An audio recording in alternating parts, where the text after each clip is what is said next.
Hello, everyone, and thank you for joining us today. My name is Hendricks Bodden. We appreciate your time in joining us for the How Lone Star Built Program Enrollment webinar. This is something that we did for Alliance, led by Lone Star's registrar, Connie Garrick, who could not join us today. However, we're going to reprise her slides and the information, so I think it'll be really valuable for everybody. Just a couple of housekeeping items. Everybody is on mute.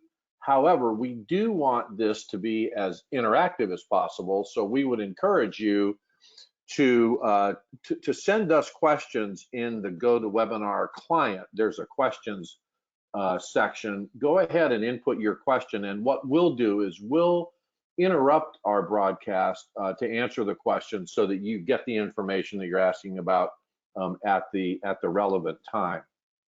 I also want to introduce two of my colleagues who are joining us from across the pond in the Netherlands. I'm in Chicago. Ernst Lahaye, who's the managing director of the company. Ernst has been in the campus solutions world since I think 2005 and 6. Most relevant to this session, Ernst was intimately involved with the Lone Star implementation. I'm also joined by my colleague Stefan van Liemt. Stefan is director of the company, one of the founders of the company, and he was also involved with the Lone Star project. So you'll be hearing from two CY2 folks who are intimately involved with Lone Star. And for any of you that attended Alliance and attended this session, then you have already heard from Stefan and myself.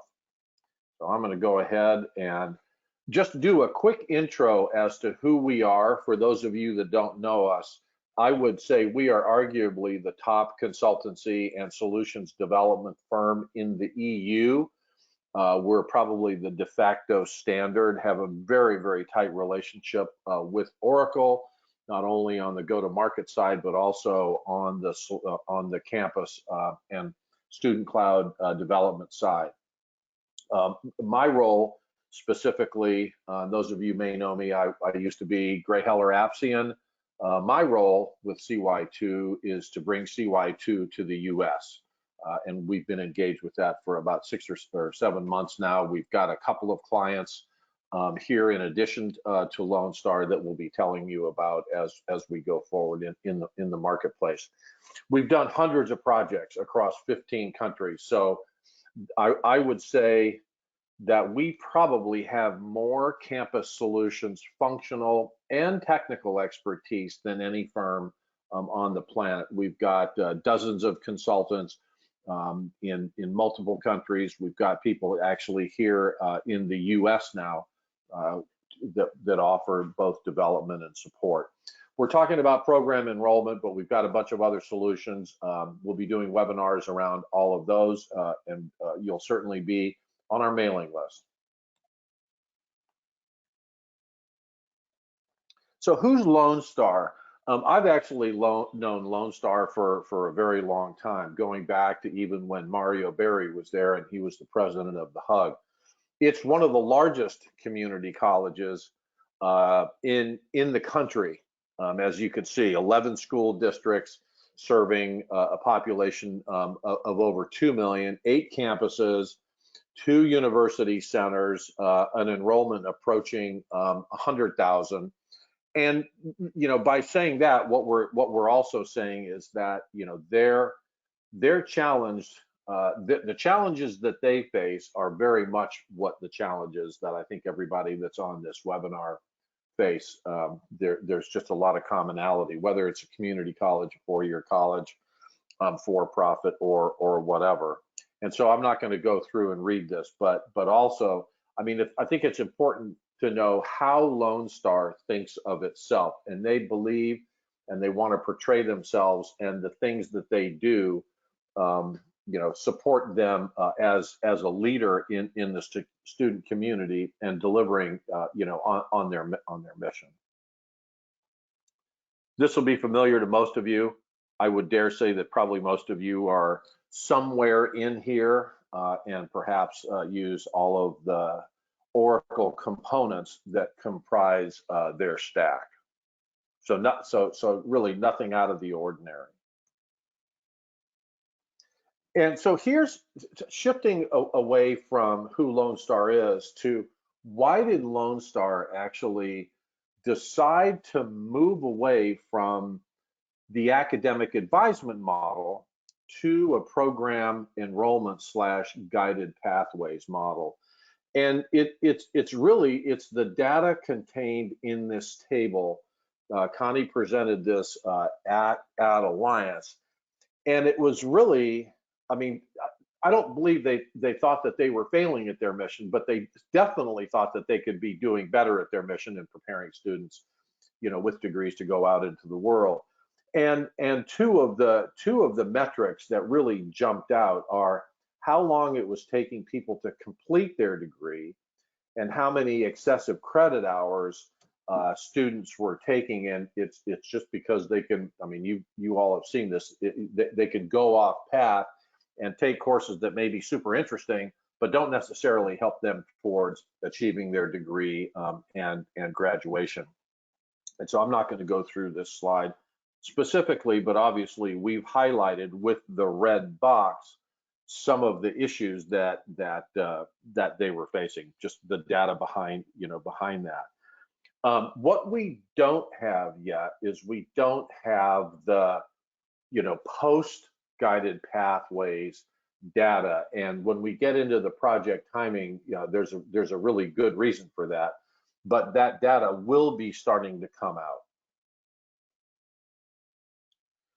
So Stefan, I think I'm going to turn it over to you, my friend. Thank you, Hendricks. Good evening. No, just leave it here. If you can click it through, then yeah, fine. For sure. Yeah, sorry about that. Yep, I'm driving the slides. Yeah, you can click a couple of space bars here, Hendricks, if you want. My name is Stefan van Liemden. So good evening, good morning, or good afternoon, wherever you are. So Hendricks was talking about the excess credits, the amount of credits that actually don't count towards your degree. So and that's a big problem. You think as a student, hey, I have a lot of credits, and then at the end you don't have your certificate at the end. And now what we want to do is look at a way of guiding this student a little bit better, so that he or she cannot take that much of an excess credit, but stay in the path and get the certificate at the end of the diploma. So and that leads us into the subject of guided pathways. Now, what is a guided pathway? It was on the screen, but it is actually making sure the end goal of the student is clear up front, and make sure he stick to the goal and guide him along the way.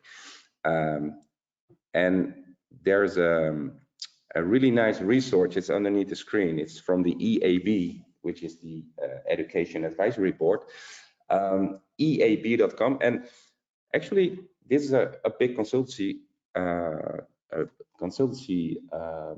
company in the US, and they had these 4 steps to implement guided pathways, just as a framework. Okay, so they say, well, first step is clarify pathways to end goals. So you simply sit with the student at the beginning and look at the program and what they're going to do, and make the clever choices there.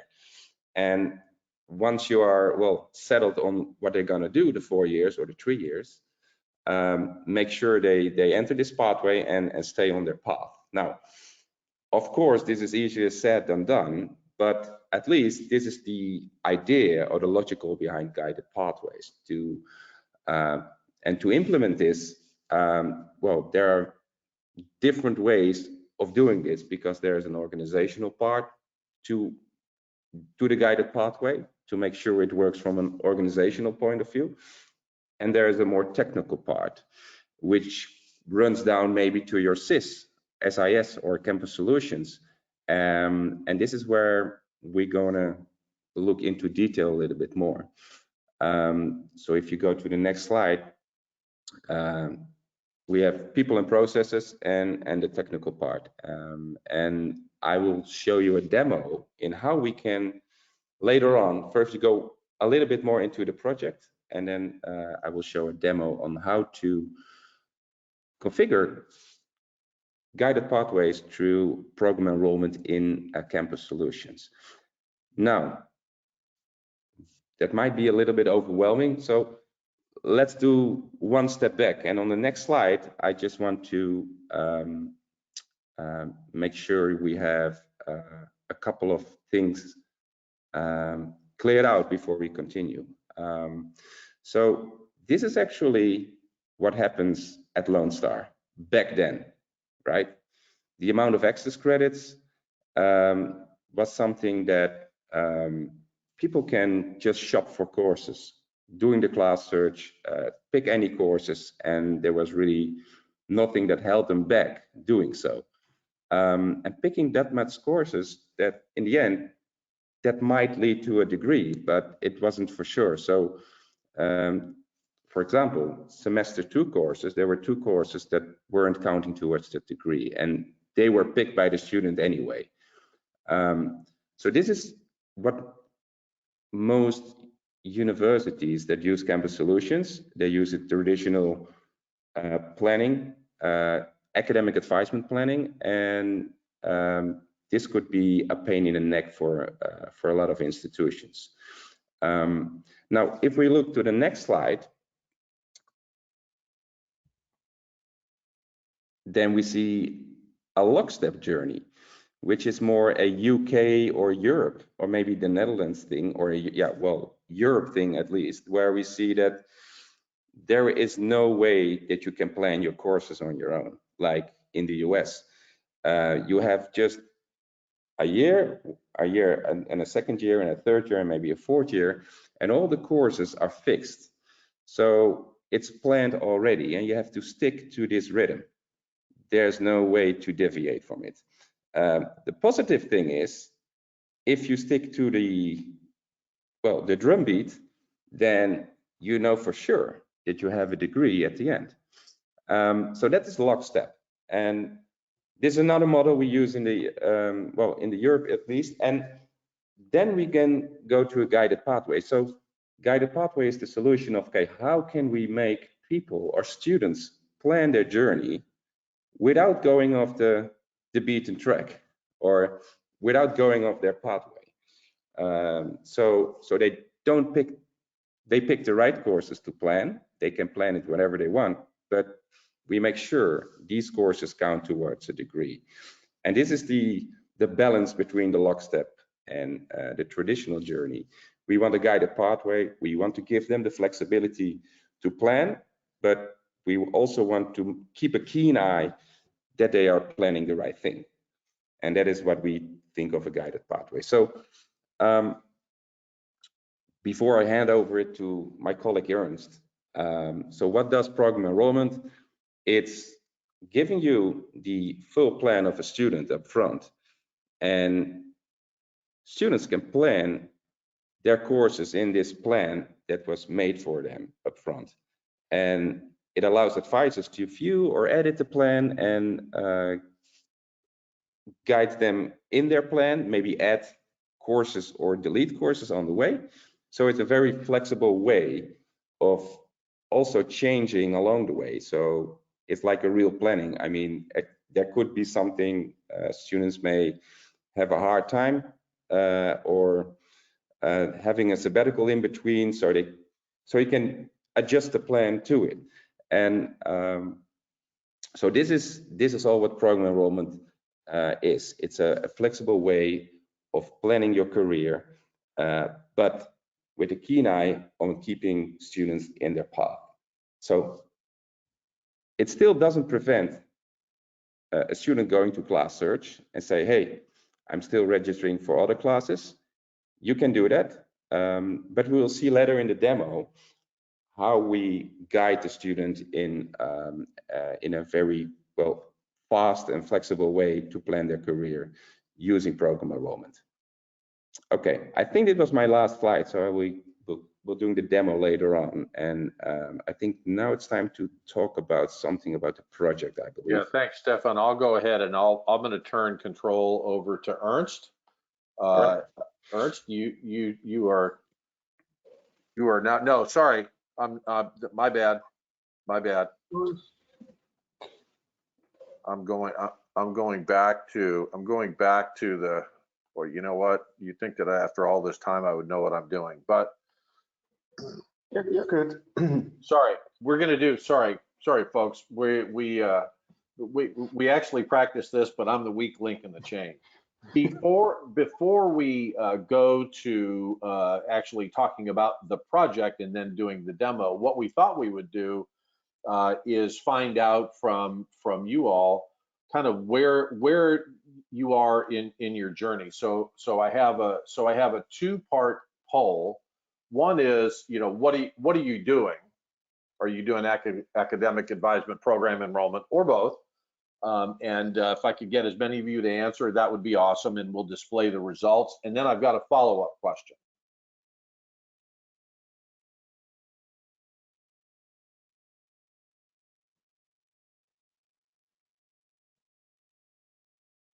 Looks like give it a couple more seconds.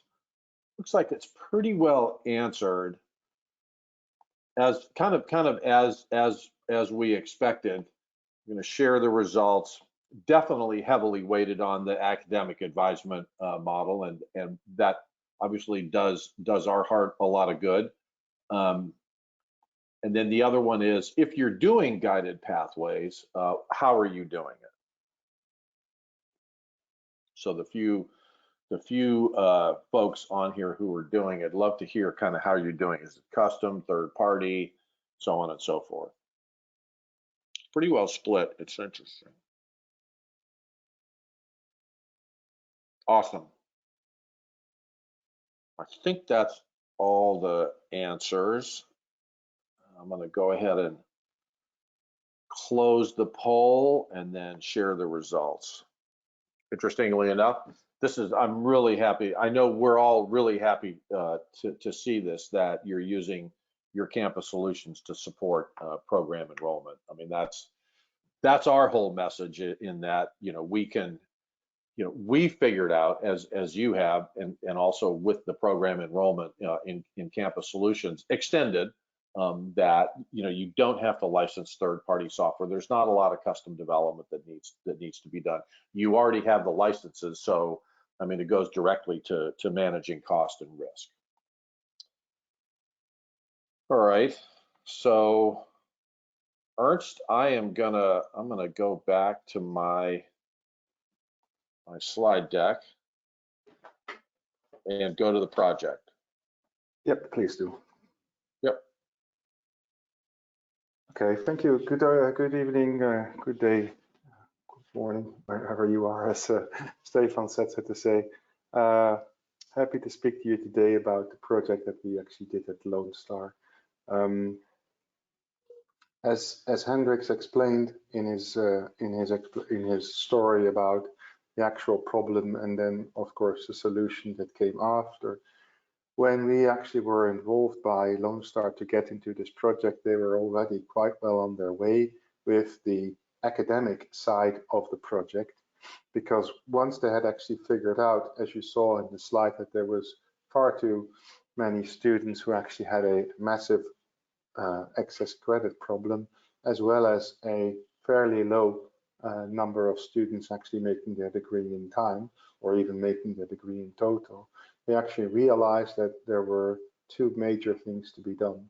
One was to actually simplify the curriculum, and secondly, as a follow-up on that, actually support that simplified curriculum model with a better solution to actually offer better guidance for students.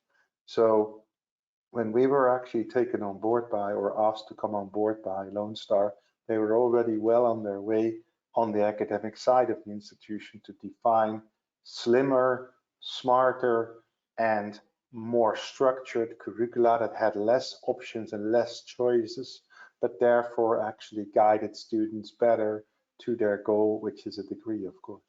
So the academic side of the project was well on the way when we actually got on board. You can see there they actually started in December 17 with that, and actually decided in July 18 that they were actually going to move the whole university over to a different curriculum model, and then with that new curriculum model, a new model to support that. We were actually taken on board a year later when we actually when we started to discuss with them how to actually create these structures within program enrollment. We looked at gaps that they had around progression, around visualizing curricula to students, as well as we've spent a lot of time actually configuring and discussing with them how this would actually be managed. We also took the time at the time to actually start developing a fluid self-service functionality on top of the program enrollment module in Campus Solutions, to allow students to manage their self-service through a fluid UI, which actually then of course offers them the ability to support or to visualize their information on a mobile phone or on an iPad or anything. As you can see, quite a number of months were spent, especially a lot of work was done in 18. Then in January 2020, we actually went live, and then of course 2 months later, the world stopped almost when COVID hit the world. So in the 2 years after, they have been live with program enrollment, and they have actually rolled out more of what they actually did before, but in a slower pace than they actually were trying to achieve. Intent was originally to actually be completely done with the program enrollment implementation from an academic point of view again during 2021. And at the moment, there is still, I think, one program that is on academic advisement, and everybody else is actually now across to program enrollment, which also actually is a nice comment to make in that context, that theoretically speaking, at least, it's absolutely possible to manage academic advisement for some programs while you're working with your institution to take other students and other programs towards program enrollment. So the two do not collide, the two work together or can actually work next to each other. It's just that when you look at the good, so to say, you'll find that for Lone Star and for other universities, there were lots of benefits into program enrollment. The good, as said, it's actually written out on here. I think there's a few things that actually maybe to point out. Easier to maintain, easy to actually build your own business logic on top of the actual curricula by means of a rules engine that is delivered by Oracle, which allows you to create your own business rules that are going to make choices for students, or that are going to prevent students from making the wrong choices, or that are going to calculate how many credits a student has already taken, and all those kinds of things. So no reliance on COBOLs or anything else. You're actually in charge of your own rules when it comes to prerequisites, co-requisites, any validation that you would like to do, or any else kind of business intelligence that you would like to put on top of your templates. The other piece as well was they were finally able to get what they needed in regards to stackable certificates, which meant that they are able now to actually give students certificates on their journey towards a real degree. Have you actually finished year one? Here's a degree. Did you finish year 1.5? Here's another degree. Have you finished year 2 as well? Here's your degree. So you actually get certificates along the way, which of course also actually makes students want for more and actually keep them involved and keep them actually happy and on track to their degree, so to say. The ability to plan the whole degree at once with an advisor there, the ability to actually for students to visualize that on their mobile phones, and with that actually also when planned courses are managed, you can then use that planned information from a scheduling point of view to visualize and to actually predict where future course demand is going to be driven. And one funny thing in the end, I would say almost, I'd say at least it's funny because can't actually believe it's impossible, but it's true. The program enrollment reporting for students when it gets to their progression is still available after they graduate, while that is actually no longer possible as such without changes when you're actually looking at academic advisement. Now, not everything was good, as it is always in these kinds of stories. So Hendricks, if we go to the next slide, we can talk about the, let's say, here we go, the bad. So the bad, and I love the slide because you can see who the cow is, of course, in this context. So, which should have been us. Can I just go back to the bad for 1 second? I'm having user technical issues. Hold on. Yeah. The I bad. can talk about the bad. Sorry about that, folks. No problem. So these are the things which actually were absolute takeaways, and I think they're important for everybody actually that wants to do this kind of project. There is a learning curve in this. Program enrollment is not a one-screen functionality that you actually learn in an afternoon. There is a learning curve for the setup. There's a learning curve for the people using the application or that piece of the application, simply because it's large and there's actually a lot in it, which is a very big benefit, but it's also something that you have to realize. And it's actually something they didn't realize until they actually really started to work with it, so to say. Other pieces, advisor resistance to change. They've got hundreds of advisors, and that means that actually there's lots of people that are potentially at least not willing to actually change the way they work with their students till now.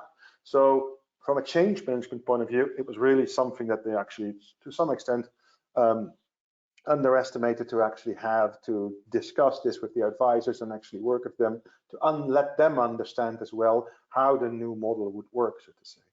They're having they had or have some difficulties with their course substitution modeling for course groups, which is a functionality within program enrollment. And one thing that actually they really want, and I don't think they're alone in that context, is a functionality which actually mimics the what if scenarios or the what if reporting that academic advisement offers. Program enrollment by Oracle doesn't actually deliver a what if scenario model simply because it didn't actually realize or didn't actually think from a functionality point of view that institutions would be using it and then having students actually flip to another program or another major, so to say, which in practice, of course, does happen. So that's a functionality that is actually not available, at least default. And I can say that we are actively looking into actually making it available now based on their feedback from Lone Star as well as others as well. But from Oracle's point of view, that is not actually delivered by default and is actually seen as, yeah, a shortage in the functionality that they would actually like to have. Now, speaking about the ugly then, if Hendricks is ready for it. Yep. So, yeah, this is what you get. And I think some of that is actually also what people tend to forget, so to say, after they've implemented campus solutions. When you are actually moving a complete university over to a new progression model, there is a lot of testing involved because there are a large number of programs with a large number of majors and minors, and there's actually a lot of scenarios to be tested. So that was something that actually just took a long time with a lot of people to actually make sure. They had some difficulties with course equivalencies as well as inactive courses, which they never had issues with before, simply because the academic advisement model worked slightly different in that context. So some of the things they never noticed actually were suddenly coming up, like inactive courses and course equivalencies as such. One of the other things as well, as said, is again coming back to the change management there, resistance of campuses to use the APT versus the AAR. Once your campus actually thinks, oh, you know what, I'm just going to continue using academic advisement, instead of looking at the real progression of the student, which is actually now located in program enrollment, you have a problem, especially because they may actually get the same result for now, even in some cases, but you are actually not engaging your student in that context, because the student is going to look in his APT, where actually that's their progression within program enrollment, whereas the advisor is then looking in the AAR, which is in academic advisement. And be careful, those requirements will at some point actually start to deviate. So that's actually really something that needs to be managed, and that is actually something they noticed after going live that people are still doing, so to say. Technical support wasn't engaged as much as they should have been. Yeah, this is a comment from the people from the registrar's office. I can say, okay, listen, being a technician myself, yeah, there is quite a learning curve on that context as well. It's not the simplest functionality within campus solutions from a tech point of view. On the other hand, I think they've actually picked up pretty well, and by now they're actually doing pretty well as well. Yeah, and most important, of course, the pandemic actually hit at the moment that they were actually really ready to go full swing. The pandemic hit, and they actually just had a large delay in that context in actually rolling out on the whole university.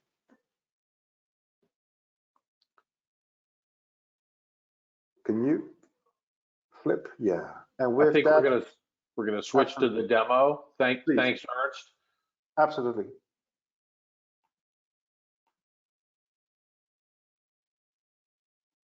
All right, I'm gonna grab the screen. Let's see how we do that. I'm gonna do that for you, my friend. Okay. I'm gonna make you the presenter. That will You are help. good to go. All right.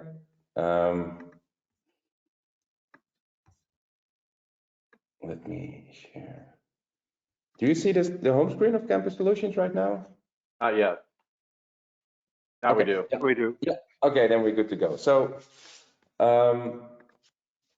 Ernst mentioned APT, Academic Progress Tracker. So that is where I want to start. So one of the things, and it's also comes from the EAB, they say, well, sit together with the student first and plan out, well, the whole career, or at least part of the career. And this is what we do. And I'm just going to show you the administrative screen before I go to the student point of view.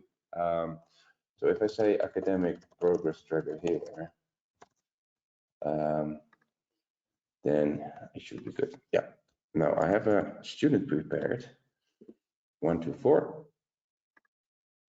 Very cool. And I can look at the APT tree here, or the air tree. So now what we see here is a planned career for a student, for Harry in this case. And now if I just gonna collapse a few things here, a few notes, so it's get a better overview of things. So now the first thing that you notice is that we're not talking about years here, we're talking about areas. And which means is that this particular program is set up for a planned program. So we give students the opportunity that are attached to these areas to plan whatever is in these areas. So for example, if I go to the general education part, which is part of the general management education, there's a general education 1 and a general education 2. And the 1 consists of a course list, which may sound familiar to most of you. And the other one is a course group. So this is a fixed list of courses the student has to do. And I can, of course, expand that as well. And you see the courses here. But also, you see in general education 2 is a course group. And this course group is maybe a bigger group of courses. We have universities that have like maybe 1,000 in there. But the student has to pick maybe 10 of these courses from the course group. So, and this is how it is built up. So you sit with the student and you go over the whole plan and you set it up in this administrative screen. I'm not going to show you how to set it up, but this is the general thinking. So you see an overview, you as an advisor with the student, okay, this is what you're going to do. You may drop courses here, remove courses or add courses. To make it more specific for the students, and then, well, then you're done at a certain point of time, and then the student can start planning. Now, before I go to the planning part and the student view, because I'm going to show that on my mobile, just for you to know, these are areas, but there's also the same student has also another mathematics program in here. So he does 2 studies. And this is a little bit different. So what you see here is you see that this is tied to a year. So this is more the maybe the lockstep approach. So here nothing has to be planned because it's already set in stone what to do in autumn and what to do in spring and for every year. So although we have program enrollment, we can still have a very strict way of planning if we want. So, and that's what I wanted to show you, that we have 2 studies. One is very strict and the other one is, well, based on the, well, guided pathways planning. Do we see that in practice? Actually, yes, we do. There's a business school in France, Schema, that uses both techniques, a strict planning and a loose planning with areas within program enrollment. And even what Ernst said, you can also use program enrollment and academic advisement that can coexist.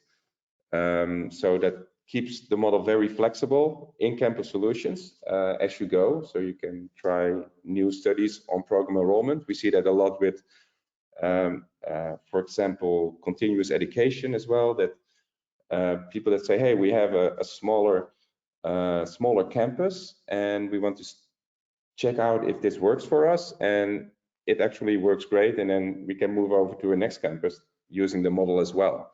So they can really coexist, academic advisement and program enrollment. And within program enrollment, you have, well, the lockstep and even the program, the guided pathways approach. Okay, enough that. So let's see if I can get this working on my phone. So bear with me for a moment.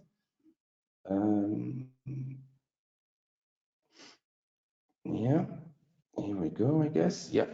So I'm logged in as a student, as Harry Styles at the moment. And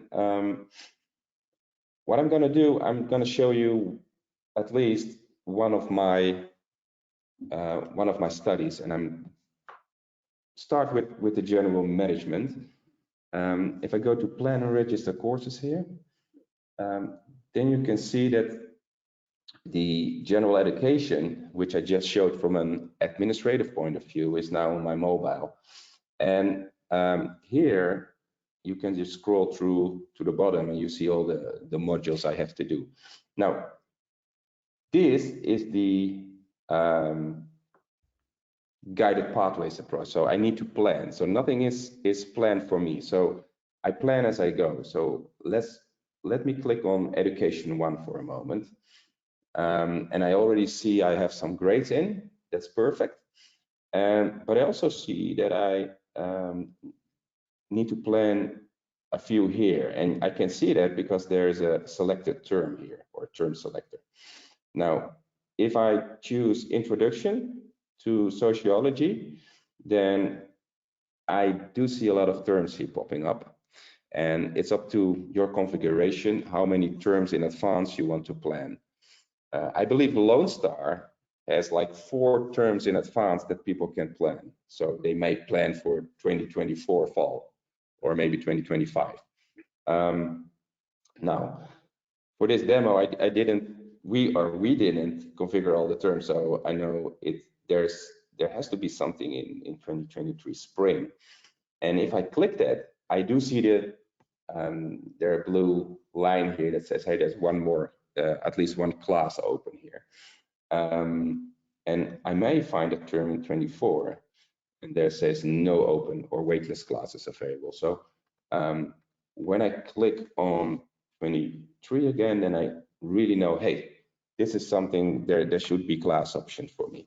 Now, I'm going to save the planning for now.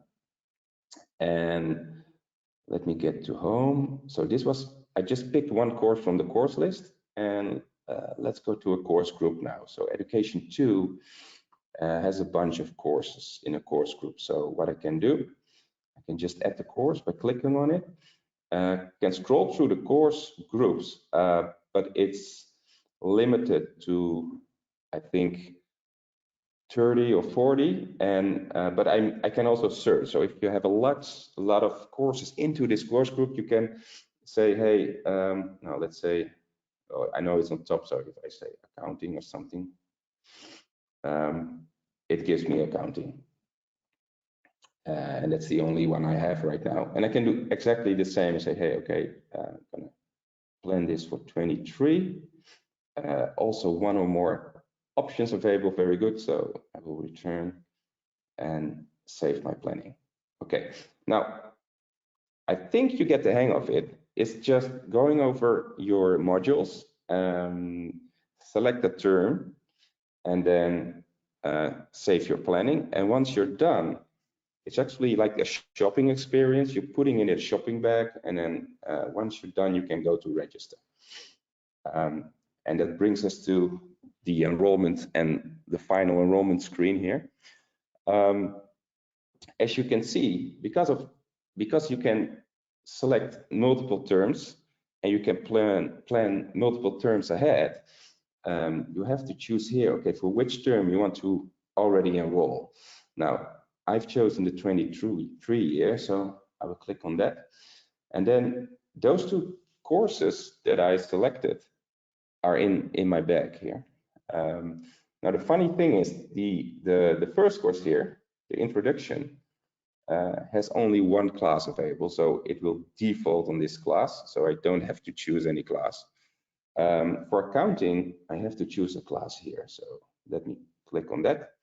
It goes in the delivered class search, and I click on it, and then I do see the options that are available here. So I can scroll through. Now, I can, of course, click on the blue link and see what's in it, but for now, I just click on the line. I select option 3, and it is selected here. Now, basically, I'm done. So if you recall academic advisement, there are, I think we counted the amount of clicks through academic advisement and class search and getting your class options available. It takes more than 26 clicks. And someone in the audience said at the Alliance, it took even more. It was depending on the configuration or something. But at least with program enrollment and this user interface for students, we want to also reduce the amount of clicks. Like really get the shopping experience, select your term, go to enroll and enroll. So now let's stick to these. So I'm gonna click the enroll one. And there's, are you sure you want to enroll? No. Let's say yes. Now, the rules that also Ernst was mentioning, that could be the default rules or the business rules you were writing yourself with the rules engine are fired off here. So as you can see, accounting, no problem, but introduction is a problem. So, and it also tells me why. So in this case, I well haven't been enrolled into the introduction to sociology because well it's underneath there, and this is how you well gain control about what students can and cannot do. Sorry, and this is part of keeping them on their path. Looking at the time, we've got like maybe 2 minutes for this demo. If I change from my management to my mathematics here for a moment, let's do that. Let's see what.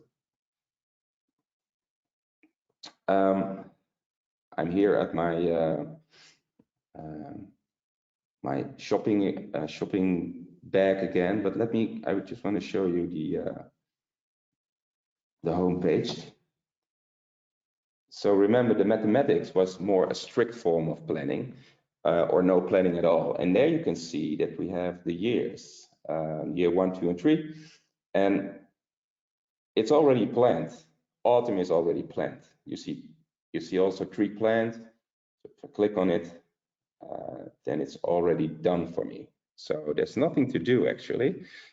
I'm just seeing, well, whenever there's a result, and then I see it popping up in here. But for me, there's nothing really to do, but because it's already planned. Yes, I need to register for them and enroll, but it's already pre-planned for me. So you see the difference between the lockstep and the more flexible guided pathway here. I think this is all I wanted to say and to show in my demo. Thanks, Stefan. Thanks, Stefan. Yeah, if there are any questions, let me know. Yeah, and I think we're almost at the end. I'm going to take back control and just go ahead and show the PowerPoint. And the way that Connie finished the Alliance session was really showing the difference between the program enrollment report, which is reflected here, and the academic advisement report, which is reflected here. So, I mean, there's obviously some benefits in terms of the advisors being able to work with this, students being able to understand it.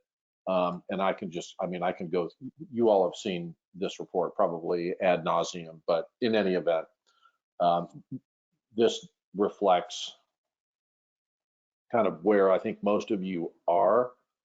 And hopefully, I dare say, maybe there would be a program enrollment element ultimately to what you want to do. So, sorry, I'm scrolling through these quickly, but I know we're getting towards the top of the hour, and the recording will be available. Check our website in the next day or two. We'll send follow-up emails to everybody that registered and attended. And then I'm more than happy to send PDFs of this deck to anybody that doesn't want to slog through, another 45 minutes of webinar. Yeah, so Hendrik, sorry to interrupt. So I think because you're displaying a little bit late your screen, so if you can go back to the first screen, because I think the people might miss the way it looks like. So this you want to go back to academic the advisement to the PE yeah report. So I think that's right. That's the difference with program enrollment and Yep. This is almost academic advisement, still academic advisement. And I think this slide, this is the way the new reports look on program enrollment. So to have an idea of how we put that together. We can use BI Publisher for it, and it really perfectly hooks into the program enrollment mechanism. Yeah, absolutely. Sorry for that. But, no, listen, no problem at all, Stefan. I think there's also there's also a report. There's a slide, and I apologize everybody that we're having to go through this. But this is a painful prep for you all. There's also a future view of where things are going to go, and I don't know if you want to talk about this, Stefan, or Ernst, either one of you. Doesn't matter. I can say something to this. This is actually Connie's vision of the future of program enrollment within Lone Star. Keep enhancing the product as such. The splitting of hours is something which in academic advisement from a calculation point of view is easy to do, and with program enrollment actually is something that needs to be built into the rules to actually do that progression checking, whereby you actually may have 4 credits and actually have a 3-credit course and a 1-credit course that you would like to satisfy with those 4 credits. That's what the splitting hours is about. And then, as she said as well, anything that makes it easier to use for the students. I believe that we've actually done a nice job into getting the self-service to work in a flexible and easy to use way, but there is always room for improvement. The removal of all access to AARs is something which is again on the change management side of things, to ensure that everybody is actually looking at the same information and having the same source of truth. Creating a fluid page for advisors to see the same view as students is absolutely on the radar, and absolutely something that we're also looking into with them, to enable advisors to actually really see what students see, so that they actually have a sensible conversation on about the progression and about the advisement of the student, having exactly the same information in front of them from both sides of the table, so to say. And then her big wish as well, creating what-if scenarios in program enrollment to allow her advisors as well as her own team to actually advise students better when it comes to, okay, if you would now actually shift to another major, what does that mean for your credits that you've actually taken till now, and how will those actually reflect in your new curriculum?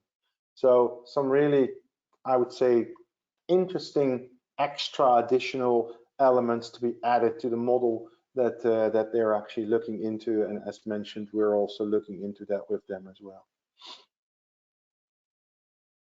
Thanks, Ernst. No problem at all. And this brings us to the close of the webinar. I wanted to thank everybody again for your time. The recording will be available, and certainly reach back out to us if you'd like a PDF copy of this PowerPoint, or if you'd like to talk to us individually about your university's plans. Again, thanks again. Have a great rest of the week.